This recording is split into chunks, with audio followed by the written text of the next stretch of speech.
বিএনপির কোন নেতা কর্মী যদি চাঁদাবাজি হয়, যদি চাঁদাবাজ হয়, তাকে দল থেকে বহিষ্কার করা হয়। আন্দোলন সংগ্রামের মধ্য দিয়ে আমরা ভোটের অধিকার ফিরিয়ে এনেছি এবং বর্তমান সরকার ভোটের জন্য, জাতীয় নির্বাচনের জন্য রোডম্যাপ ঘোষণা করেছে। আগামী ফেব্রুয়ারি মাসের প্রথমার্ধে নির্বাচন হবে। ষড়যন্ত্র করছে কারা? যারা বাংলাদেশকে নিয়ে ষড়যন্ত্র করেছে বিগত দিনে, তারা ষড়যন্ত্র করছে এই জাতীয় নির্বাচন নিয়ে। কোন ষড়যন্ত্র করে তারা কামিয়াব হবে না। বাংলাদেশের জনগণ এই 17 বছর স্বৈর শাসকের বিরুদ্ধে আন্দোলন সংগ্রাম করে জনগণের অধিকার প্রতিষ্ঠা করার জন্য বিএনপি রাজপথে ছিল। আর যারা আজকে নির্বাচনের বিপক্ষে অবস্থান নিয়ে বিভিন্ন দাবি নিয়ে নির্বাচনকে বিলম্ব করার চেষ্টা করছে, আন্দোলন সংগ্রামে তারা কতদিন ছিল, কত সময় ছিল, কিভাবে আমাদের পাশে ছিল, আমরা তাদের জন্য কি করেছি, আমরা আজকে বলতে চাই না।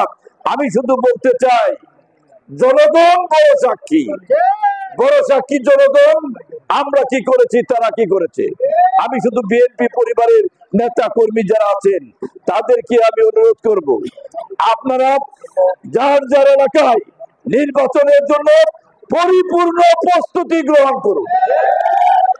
আপনারা গ্রামে গ্রামে টিম গঠন করে বাড়ি বাড়ি গিয়ে আমাদের ধানের শীষের পক্ষে আপনারা ভোট প্রার্থনা করুন।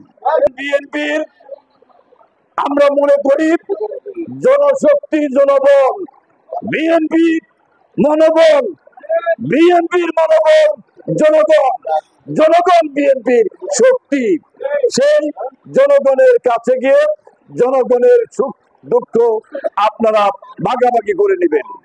যেখানেই জনগণ কোনো কষ্টে থাকবে সেখানেই তাদের পাশে গিয়ে কষ্ট দূর করার উদ্যোগ গ্রহণ করবেন। আমি আমার রাজনৈতিক জীবনের যেটুকু অর্জন করেছি সবটুকু দিয়ে এবার আন্দোলন সংগ্রামের ফসল আমরা গড়ে তুলব। ধানের শীষকে বিজয়ী করে আপনাদের এলাকার এই মেডিকেল ক্যাম্পে আমি আপনাদেরকে কথা দিচ্ছি, আন্দোলন সংগ্রামে কথা দিয়েছিলাম।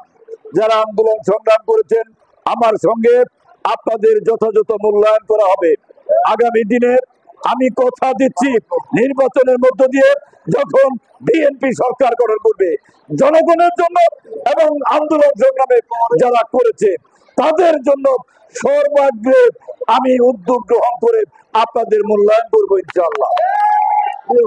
বিএনপির কোন নেতা কর্মী যদি চাঁদাবাজি হয়, যদি চাঁদাবাজ হয়, তাকে দল থেকে বহিষ্কার করা হবে, তাকে দলে রাখা হবে না। জনগণের জন্য ক্ষতি করবে যে বিএনপি নেতা, ওই বিএনপি নেতা কর্মীর বিএনপিতে দরকার। জনগণের জন্য ভালো কাজ করতে হবে, এটাই আমাদের নেতা তারেক রহমানের নির্দেশ। আমরা আমাদের নেতা তারেক রহমানের নির্দেশ অনুযায়ী যারা চাঁদাবাজ, যারা সন্ত্রাস, যারা মাস্তান, যারা টেন্ডারবাজি করবে তাদেরকে আমরা চিহ্নিত করে রাখবো। চিহ্নিত করে রেখে রাজনীতি থেকে তাদেরকে দূরে রাখার চেষ্টা করব। আমরা জনগণকে আমরা আমাদের কাছে রাখার চেষ্টা করব। জনগণ যদি আমাদের সঙ্গে থাকে তাহলে 5 জন মাস্তান আপনাদের প্রয়োজন আছে? 5 জন মাস্তান আপনাদের ধ্বংস করবে, আপনাদের ক্ষতি করবে। 2 জন চাঁদাবাজ আপনাদের ধ্বংস করবে, আপনাদের ক্ষতি করবে। আর জনগণ আমাদেরকে বাঁচিয়ে রাখবে।